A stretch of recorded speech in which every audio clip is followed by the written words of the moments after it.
गण गण गणात बोते. तिसऱ्या दिवशी पहाटे आम्ही पुन्हा दर्शनाला गेलो. अभिषेक आणि दर्शन 10 मिनिटात झाले. नंतर आम्ही सभामंडपात छोटेशा पोथीचे पारायण देखील केले.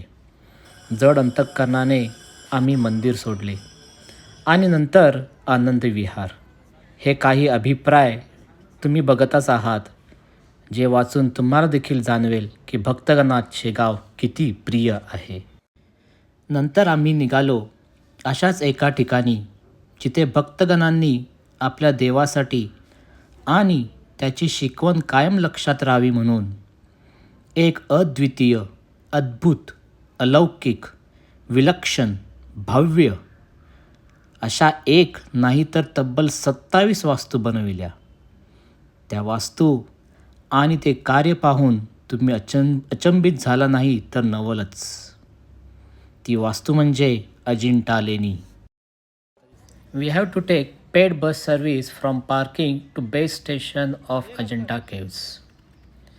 You should be prepared for 2 to 3 hours exploration and at least 2 to 3 kilometers of walking. जर तुमच्या ग्रुपमध्ये कोणी सिनियर सिटीजन्स असतील तर त्यांच्यासाठी पालखी सुविधा देखील अवेलेबल आहे, ज्याचे ते साधारणतः 2000 रुपीज चार्ज करतात.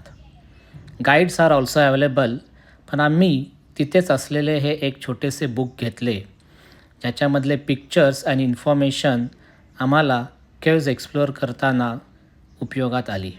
We could relate those paintings in the caves.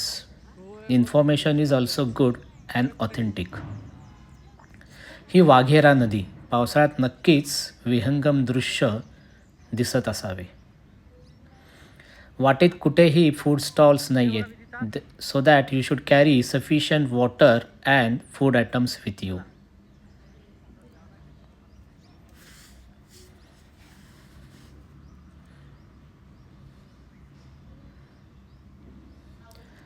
बुक्समधले हे पेंटिंग्स आणि केव्जमधले paintings we could relate to each other. भरपूर केव्ज आहेत, त्यातल्या काही केव्ज ह्या नक्कीच बघण्यासारख्या आणि लक्षात राहण्यासारख्या आहेत. आणि हो, food items you should not show it to the monkeys.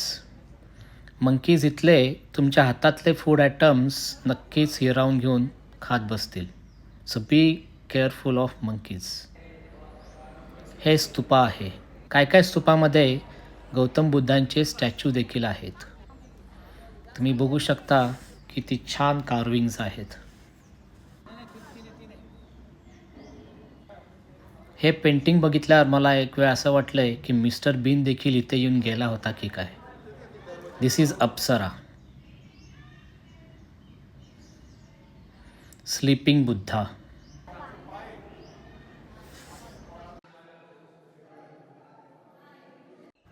On the opposite side, there is a temple at the top of the hill. जर तुमच्याकडे वेळ असेल तर तुम्ही नक्कीच ट्रेकिंगचा अनुभव घेऊ शकता.